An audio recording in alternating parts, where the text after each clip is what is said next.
Thanks for coming back to the latest episode of the Credit Clubhouse. We are your one-stop shop for all things credit. Before we jump into our next episode, we have an exclusive offer for our listeners. If you're interested in attending any of our conferences throughout the year, we have a great deal for you. Just head to www.DealCatalyst.io, pick the event you want to attend, and enter the promo code CREDIT at checkout. This will give you 10% off any ticket to any conference. As always, don't forget to follow the show, rate us, and leave a review. We encourage your feedback. It'll help us make these episodes a better listen for you. And now, on to our next episode. Welcome back to our latest installment of the Credit Clubhouse. As always, I'm your host, Todd Anderson, Head of Content and Programming at DealCatalyst. Joining me today is Neal Prunier, Managing Director, Industry Affairs for the Institutional Limited Partners Association, or ILPA. Thank you for joining me today, Neal. Great to meet you. How are you doing? I'm doing great. Thanks so much for having me. Really looking forward to this conversation here. Well, I appreciate your time. And, just to kick off, obviously, today we live in a bit of a chaotic time. It seems like every day is a bit of a crazy news cycle. Even today, we've now seen that there is a new pope, so it seems something is certainly on the news every day. But when it comes to the members of ILPA, do times like this, chaotic markets, tend to lead to more engagement, more questions? Are they coming to you for more things in these types of times? Sure. I think realistically, yes, they are. And that's something that we pride ourselves as ILPA being able to provide to our members is greater resources, greater support during times of stress and different heightened anxiety. Realistically speaking, though, there's always something new happening in the industry. So even when markets are going well, that can create some challenges that LPs want to have resources for and want to see ILPA be able to help address. So, right now, working through different challenges as an industry, especially on the private equity side, with low distributions. But if we rewind a couple years, there were stronger distributions, but we were also operating in an environment where fundraising was happening at a clip that has never been seen before and at a Yeah. size that had never been seen before. So even though it was, strong performance and folks were feeling good, we were having a lot of conversations with our members because of that dynamic with the pace of fundraising. So yes, right now we're certainly trying to rise to the moment and meet the needs among the membership. But even during smoother times, there's always something going on in this dynamic space. So when it comes to kind of some of the common themes from members today, I mean, obviously risk return is probably always a common theme, but are you hearing more things about some of the macroeconomic risks, maybe some of the new strategies out there? Private credit has certainly been a popular term, the last couple of years. Regulatory updates, is there kind of a common theme amongst members right now? As we think about the biggest questions from members, the first point to highlight here is that there's at the macro level, LPs aren't necessarily a monolith. So there will be different views between LPs as we think about big versus small or US versus ex-US. And as we then take it a level further, looking within organizations, there can be different views talking to the private credit team versus the private equity team. If we look at this from the macro standpoint, what our members are really focused in right now across private markets are some of the macroeconomic risks, are some of the global uncertainty that we've been experiencing in 2025. Heading into the year, there was the hope that there would be a pickup in deal activity, that we would experience some tailwinds that would help increase the flow of pure exit-driven distributions. And that hasn't fully played out. And that then in turn has cascading impacts as it relates to the risk return profile, as it relates to cash management for upcoming fundraising and just the entire liquidity profile. We've been talking to our members about this a lot. And something that's been really interesting to see is that members really do still prefer real exits on the private equity side. And what I mean by that, and the important caveat in that is, even if that comes at a slight of a haircut today. And so LPs want to see GPs hold on to those star assets, but LPs also prefer traditional exits, even slightly below marks, over some of the other alternative methods for exits, such as continuation vehicles or some of the other alternative methods for providing distributions and liquidity, such as NAV-based facilities. Why is that? Just to pick up on that point, is there like a common reason why they prefer that, even if it is at a slight haircut? Yeah, I think that's a great question. I think it's both about the exits, but then also about some of the other options. So if we look at continuation vehicles, the reality is, and there's been improvements in transparency based off of some guidance that ILPA put out on the topic back in 2023, but we're still in a situation where about 85% of LPs, roughly speaking, are exiting and not rolling into the fund or rolling into the continuation vehicle. Only about 15% are. And these might be star assets that LPs really wanted to be a part of, and signed up to be a part of, and had been supporting from day one with this fund. And now that's no longer part of the portfolio. So LPs don't like continuation funds by default in that capacity. And then with NAV facilities, this is something that has gotten in some cases has left a bad taste in LP's mouth, especially when used for early distributions. And so LPs do have a preference to see the true exits because of, some of these alternatives being less desirable. And we'll jump into a little bit more on NAV facilities later, but maybe just as you've kind of gotten into the market a little bit, but like, where is ILPA today in terms of, what do the members look like? Where are they? Maybe just a bit of a full scope on kind of who the members are as we sit here today. Sure. So we as ILPA, the Institutional Limited Partners Association, have been operating for over 21 years now. So I like to joke that we're now legally allowed to drink here in the States as an organization. And our geographic split follows that roughly of the private markets industry more broadly. So we're 65% North American, 25% Europe, 15% Europe, or excuse me, 15% Asia, and then the Middle East, and then the rest of the world.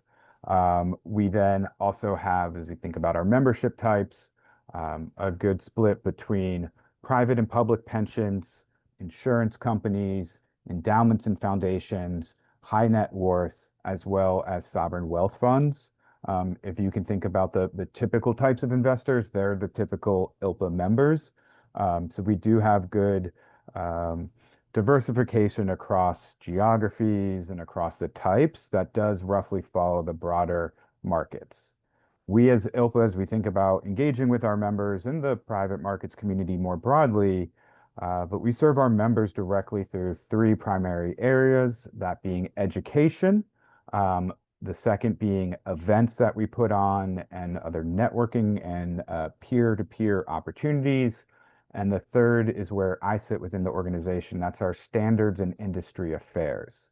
So the way I describe this third area is being able to focus on how can we improve the industry from a bottoms up standards and best practices space, as well as from a top down legal, regulatory affairs, and policy space.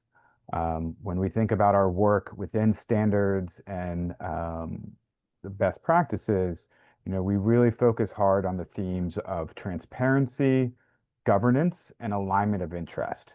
We think that those three core elements are absolutely fundamental to the long-standing historical success of the private equity, private market space, as well as the future success.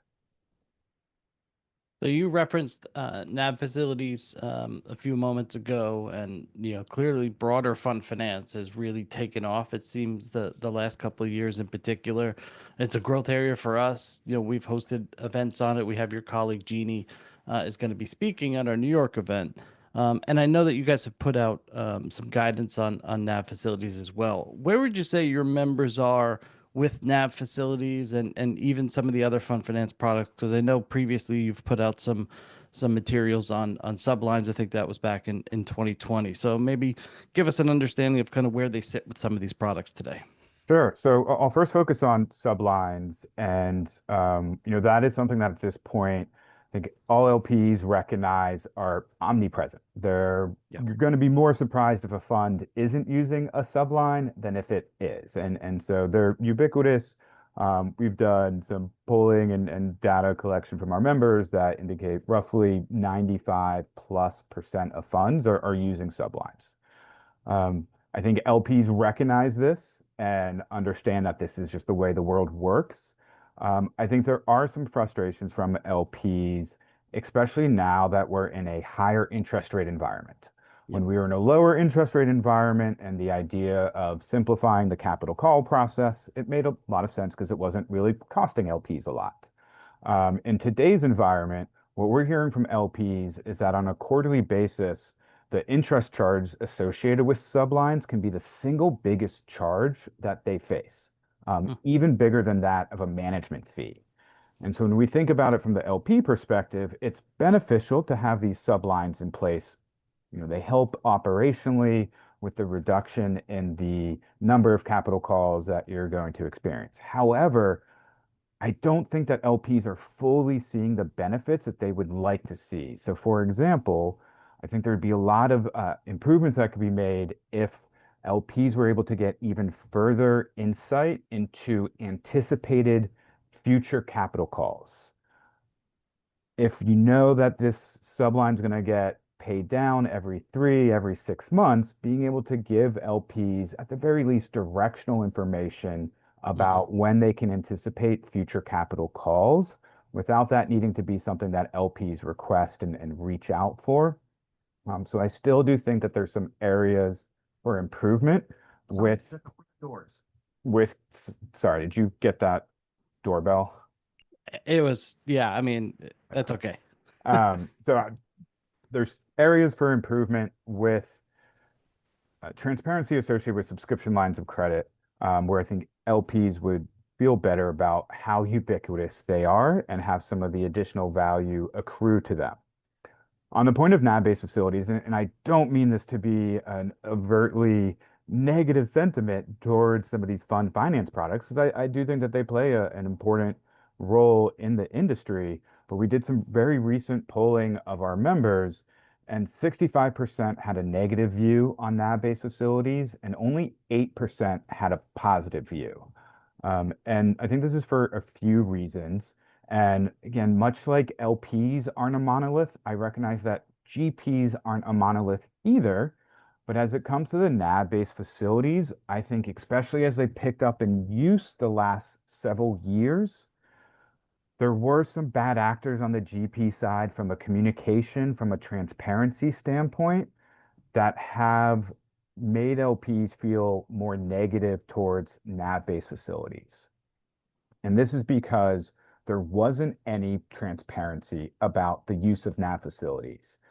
LPs have at times a misconception that an overwhelming volume of NAV facilities are being used for early distributions, whereas data points that that is typically less than 5% of the use case.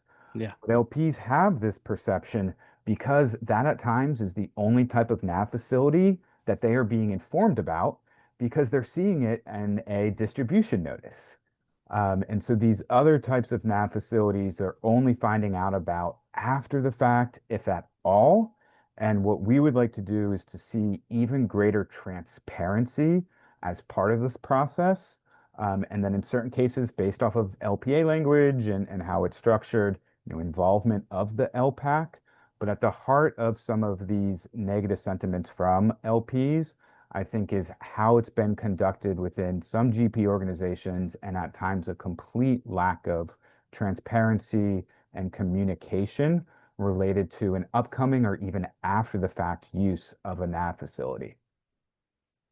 What would be, some of the motivation from a GP? Like, why wouldn't they be more transparent about this? Is it just things are moving fast and they just use these products because they need to at times, and it's, it kind of cuts down on, all right, I have to go to LPs and I have to do all this back and forth. Like, what would be some of the motivation? Because in theory, it seems pretty simple. Like, all right, let's let the LPs know we're going to use these products. We're not asking for permission. We're just giving them insight. Like, where I guess is the kind of the holdup in that simplification of a process. Yeah, and so one thing just I do want to highlight, there have been GPs have done really good with this and have brought it to LPAC for thoughts and for permission. And in some cases, the LPAC have said, no, perhaps we don't think this makes the most sense. And the GP has said, okay, yeah, perhaps we try something different. So there have been a number of GPs that are doing this the right way. I think the unfortunate reality is, unless something at times is contractually required within the LPA, it's not always being provided. And I highlighted my role and the standards focus here at ILPA is from a bottoms up. Often what we're doing is to try to put guardrails in place for new behavior that comes up where there isn't necessarily industry best practices and it's not as clearly dictated in the LPA as one would like. So there are times where, because it's not specifically spelled out and because it's not a part of standard quarterly reporting packages today, that the transparency and the communication about it is zero realistically. And that's what we wanted to try to solve for with our guidance, to be able to increase the amount of transparency and communication about it. I highlighted the themes of alignment of interest, governance, and transparency. We promote these because ideally they would help solve for some of these scenarios themselves, where if you do feel really strongly about the idea of transparency and alignment of interest and you're using this new tool, you would think you would communicate with your LPs about it. But what we're seeing in practice is that that's not always the case. And that's why ILPA does need to come in and work across the industry with LPs, GPs, and service providers to put out things like our NAV guidance or the subline guidance or the continuation funds guidance. You put out the NAV guidance, I think, a few months ago. Have you seen kind of a beginning part of shift? And maybe the subline's the better example. Like, when you put that out, now it's been some years. Like, is the education gap, is the GP behavior, has that shifted a good amount from the time when you put that initial guidance out to where we sit here today? And are you hopefully expecting a similar, kind of turn on NAV facilities when, we get to 2 years from now, so to speak? Yeah, I think in some cases, yes, and in some cases, no. So, for example, with subscription lines, I think there is the communication about them as far as um, how and when they're getting used, but there's not as much proactive communication about the amount outstanding on the line. As I highlighted before, the ability to provide even more proactive thoughts that would help LPs with cash management as far as anticipated future distributions. And then up until some of our recent changes and new releases with our ILPA reporting template and ILPA performance template, there hasn't been as much quarterly reporting on fees and expenses related to the interests and other expenses with the subline, or some of the with and without performance figures. So we have seen some behavior change, but there hadn't been as much on the transparency front. And that's one of the reasons why we made that a point of emphasis with the templates that we had just released earlier this year as well. On the point of NAV facilities, I think the guidance we put out, as well as the ongoing conversations, have started to shift the needle as far as education and awareness. It has also started to improve the dialogue. For us, one of the benefits with our members of having this guidance out there is there can't be the retort of, you're the only group asking for this. Because if it's in our guidance, it's something that is a consensus and something that a lot of LPs really want to see. Yeah. So we have seen some improvements as far as the amount of transparency and conversation with NAV facilities, and have seen it be more clearly outlined in the LPA.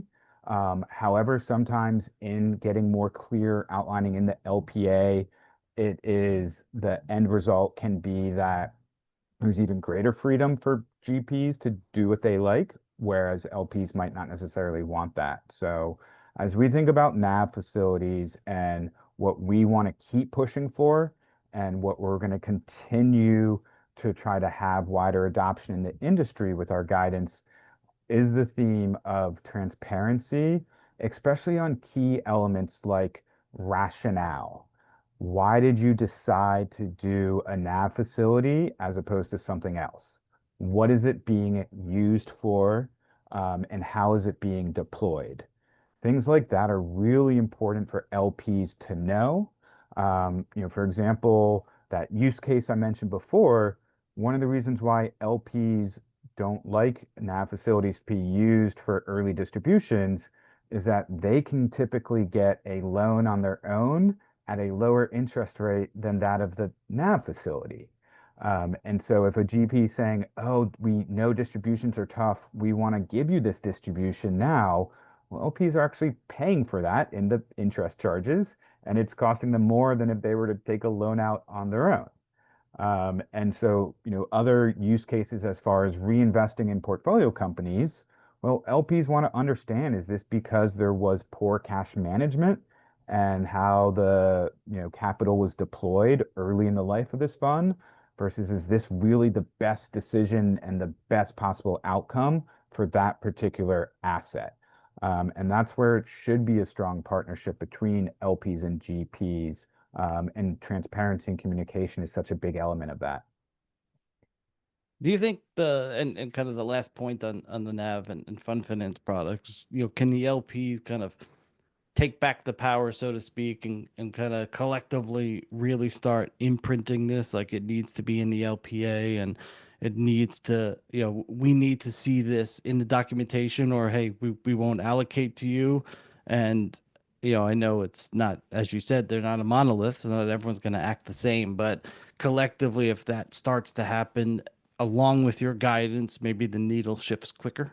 Yeah, so and that's a great question, and I'll say that and not just one or two, from a number of LPs we've talked about or have talked to, they've identified that they've had such a poor experience with the NAV facility that they will not be re-upping with the GP as a result. Wow. So the biggest power that the LPs have is voting with their feet.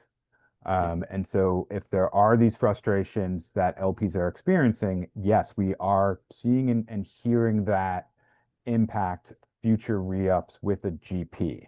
I think the challenge for LPs is the language in the LP related to NAV facilities going to be what I walk away from a top quartile GP over? Maybe, maybe not.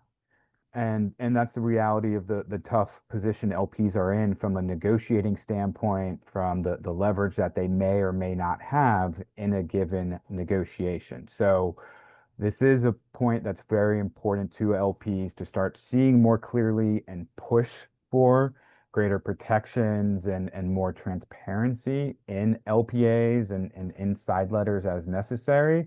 But this isn't necessarily the number one, number two must-have item that will cause LPs to walk away in all cases. But I can tell you, some LPs have had such a bad experience that they will no longer be investing in a GP going forward. Yeah, another buzzword the last few years has been private credit. I know that you guys have been a more private equity focused organization, from your history, but you're starting to kind of field a lot more questions. What are some of the strategies within the private credit bucket?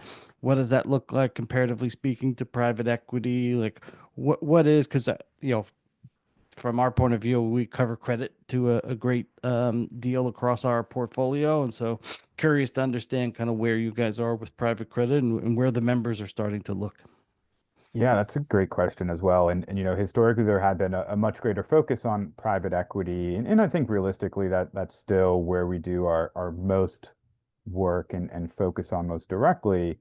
But we have gotten increasingly involved in a few other spaces, and one of them is private credit. We've been offering, for example, a private credit course to our members for the last several years now, and that is a very popular course amongst the membership. We've got a number of members who have dedicated private credit teams, but then also a high proportion of our members who have one team that focus on private equity and private credit. So we are providing additional education in formal classroom type settings. We also have our members conference coming up the first week of June, and we'll be having a workshop on private credit 201 to go even deeper into the themes of private credit and different types of investments between investment grade, sub-investment grade, the growth in the space and ways to take advantage of the current opportunities as well as the ways to mitigate risk. So it is a topic that features prominently in our various events, and it is something that we are constantly looking at as it relates to some of the other work that we do in the standards and best practices space as well. There are some areas that overlap as far as those themes of alignment of interest, transparency, and governance between private credit and private equity, but there's a different lens that you have to come at it from based off of the nature of the investments and based off of some of the particular points. So for example, we did just put out our ILPA reporting template for fee and expense data, and we highlight that this is realistically made for private equity because we don't have all the specific partnership expenses one would expect to see to cover all the private credit type expenses. However, on our performance template that we released, this is really suitable for any closed-end fund that uses IRR, whether it's private equity or private credit or real estate or venture, based off of the mechanics of the transaction types and how the calculations play out in the closed-end IRR space. So we do try to call out when things are specific for one space versus the other. And we are always looking at how we can get even more involved in some of these other spaces because our members are increasingly more involved in these other spaces. Are there any other strategies that you've kind of started to hear from members? Obviously, we've covered, a few of the main ones, but are there any other kind of niche and kind of a second question on that? What does it look like when someone comes to you with something that might be fresh or new? And, how does that process work to kind of maybe begin to get out some, further understanding or guidance around that? Yeah, sure. So, on the first part, I think this is something of keen interest, especially as we think about some of the geographic splits. So, for example, different strategies and focus related to climate transition and decarbonization, that is much more mainstream in Europe, as well as from some of our Canadian members. And so that's something that we focus on to be able to support them and generate conversations. There's certainly folks that are very engaged and interested in that in the United States, but there's the current political environment there that everybody is navigating right now. So there are different strategies that we see coming up. We had a session at a recent event as well on the topic of growing the LP toolbox because of the theme that it's really never been more difficult to be an LP. There aren't the guaranteed 20% IRRs of years in the past. Yeah. And now you have to be more skilled at navigating the channels with NAV facilities and being familiar with these fund finance concepts, but then also co-investments, LP secondaries, continuation funds, moving to the mid-market, looking at sector-specific funds rather than some of the global multi-strat massive funds. And so there are a lot of different dynamics playing out here that LPs need to be aware of. I highlighted it a little bit in the response just there, but not necessarily a new strategy, but we are seeing more and more LPs interested in the mid-market and what that can represent, as well as some sector-specific and geographic-specific GPs, given their ability to have stronger thesis and ability to deliver returns during challenging environments. So before we get to some of the fun questions, as we wrap up, I saw that you guys had released your inaugural limited partner sentiment survey. What were some of the key things coming out of that? Anything that was like really surprising to you as you start to kind of hear some of this even more direct feedback from members? Yeah, so you've mentioned a few times that it's been a difficult investment environment the last several years.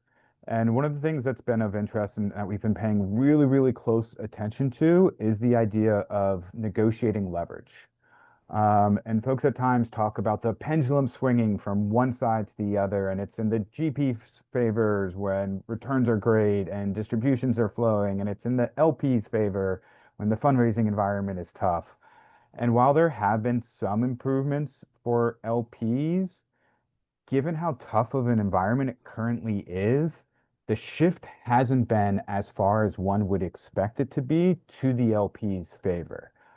And I think that's just a testament to some of the inherent challenges that LPs face in the negotiating process, and some of the lack of leverage that they have due to the structural dynamics in play between GPs and LPs and external counsel from both sides of the organization. So this is something that's near and dear to us to see how we can help improve the negotiating process for all parties in the industry, because I know GPs have their own pain points about how LPs show up, and likewise. So this is something that we're focused on to see how we can try to positively influence the dynamics, to create just a better process overall for LPs and GPs.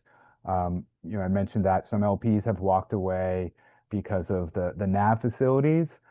Realistically speaking, some LPs have walked away because of how contentious the LPA negotiations have become. And that's challenging to think about because this is supposed to be a partnership that you're engaging in, and signing the documents to be connected for 10, if not at this point, 15 years.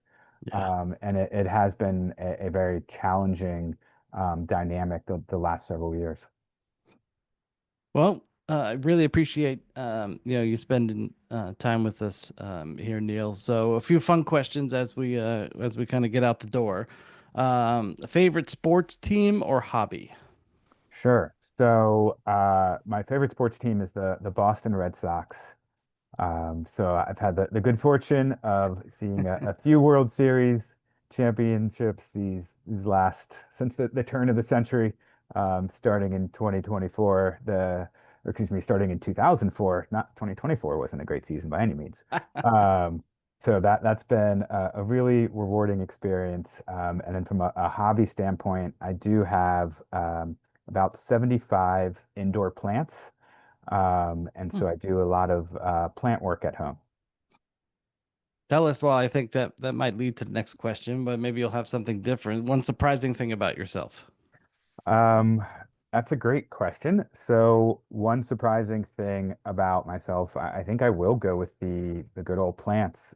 So I'm very into data. If you haven't told, love operations and standards. So I've got an Excel spreadsheet set up to track when I last watered everything and when I next need to water everything, and it keeps me on track of what I need to do because I can't remember everything across all 75 of the plants. And what drew you to plants in the first place? So for a while, I was living in an English basement, so below ground here in Washington, D.C. That only got limited light, so I took it as a challenge to see how well I could Hmm. do with a handful of plants. And then a few years ago, I moved to the above ground in a condo that has a lot of windows and great sun. So since then, I've really just blossomed with the number of plants.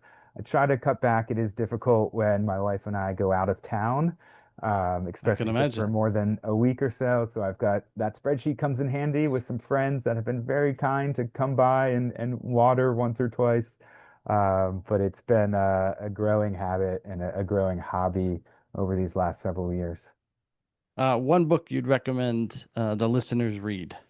Sure. I think a book that's had a lasting impact on me is Good to Great. That's something that first read probably about 10, 15 years ago at this point.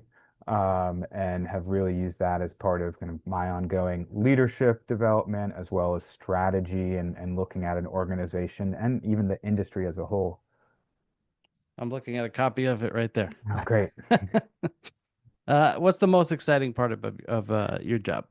You mentioned this a little bit before, but I do really love how dynamic it is. There's always something new happening. That's one of the biggest challenges of the job is that there's never necessarily a calm moment. There's always something new we've got to be on the lookout for, always a new way for us to be engaging with our members and to support them and to support the broader private equity industry and private market industry. So just never having a dull moment and being able to work through some of these challenges with some of the brightest minds, talking to LPs, GPs, service providers to try to come to solutions for the industry as a whole. And then final question, one prediction for the next year. Sure. So as much as there was optimism coming into this year, I do think there's going to continue to be some challenges with distributions throughout the remainder of this year and as we turn into 2026, and that this is going to be an ongoing point of conversation between LPs and GPs. I think right now LPs can handle, it's not ideal, but are managing through this low level of distribution. I think as we turn to 2026, if this continues to be the trend, then it starts to become a little bit more problematic. So really looking out for this because of what the impact will be for our members and the broader industry. Well, Neal, I really appreciate you spending some time with us. I've appreciated working with some of your colleagues on some of our events, and so best wishes to you. Continued luck with your plans, and look forward to catching up again sometime soon. Thanks so much, Todd. Really Thank you. appreciate it.